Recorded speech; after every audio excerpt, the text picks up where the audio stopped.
Kubor ka Batesi TV. Lawan Rashapi da ka Orange Nissan Lumso po near Fire Brigade Shillong. Ringkat bat ka net footage. Ordar mapi. Minwan ra mangi hakerdog ying jongpi.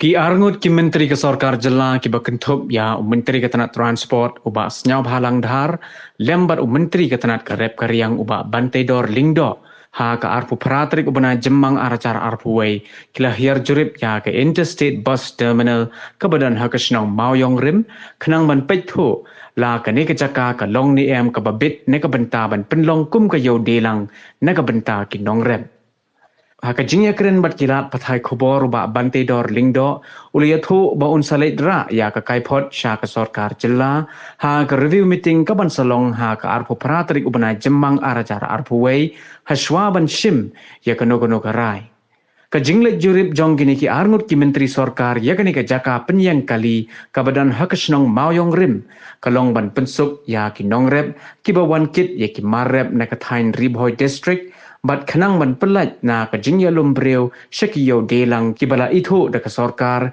kibadan haki benta baper jong ka sor bat kapsor. Tangila po lebih hani rengkat kira mbak senang bat officer na po transport na po agriculture bat konduktor ni. Kira itu ni report pengindak report sebelum kenang kini. Ni kata di kameran po agriculture department. Onda la finalize sa Jakarta tu minister ulok ni kamera. Kuno update mo.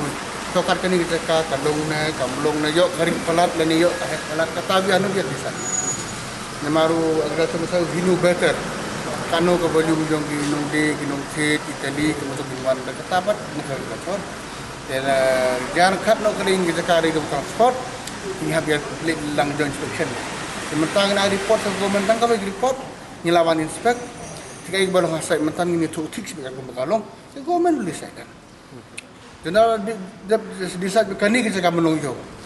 He's the right man to explain. Kumnu kunang wan, kumnu kunang lek, kumnu kali, kumnu motor, kabeng ke parking, na kabeng ke atas. Kadang karman hadir. Jika problem kini lay under construction, that is number one mah.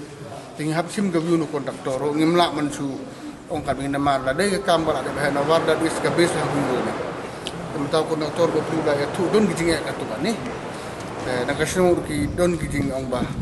Nagaling jong nilai fikun government ka biang kalong ka don gijing yakan mentan bamla man ya umat ri jun sarak sa tebel jong government kan desa kani ka dikasin ka baar ngilawan ne man nagaling ka jonga personally ngalawan nagaling bat ki officer jong department kani kasin ka baar pat ka joint inspection bat transport department isu komen ha ni kasngi bengedan lang transport minister ba sing balang bat kumju nagaling jong kontraktor jong kani ka project badan lang matasngi ki officer jong ka department jong ka transport ke don lang nakaliang ki officer jong ka agriculture ke don lang tingyawan hang ni nang na benta bangin ra ya ka ai ka bangi ya penbek ya keren mendaras ngi sya government pat ka report ka bangin ra ka disibit lai bujing ini keren pak review meeting bagi pensyai bagi pensengo ya ka ai ka bangi kendu bagi keren mendaras ngi Kumula keren nakaliang jong transport ministaru, buat nakaliang ke jongi, kuah Allah kata di ujung terilang. Kamtam nakaliang ke bor senong rumah itu, mau yang ru kia dalam nakaliang rep orang buat senong buat ke ekstub darbar jong senong masuk buat aku boleh, ya senong ru kalau keloy, banyak alam ketika diang kumbani bor. Hari kesulong bak kumbangi ihi ke jaga, kumbangi fikli, ke jakat ke biang palat nado sedang, dekai nok. Hari tong balong mengifi dan katukan nebat. Ki jing ki bangi hapan ya pensengo ngi keren siapa ke government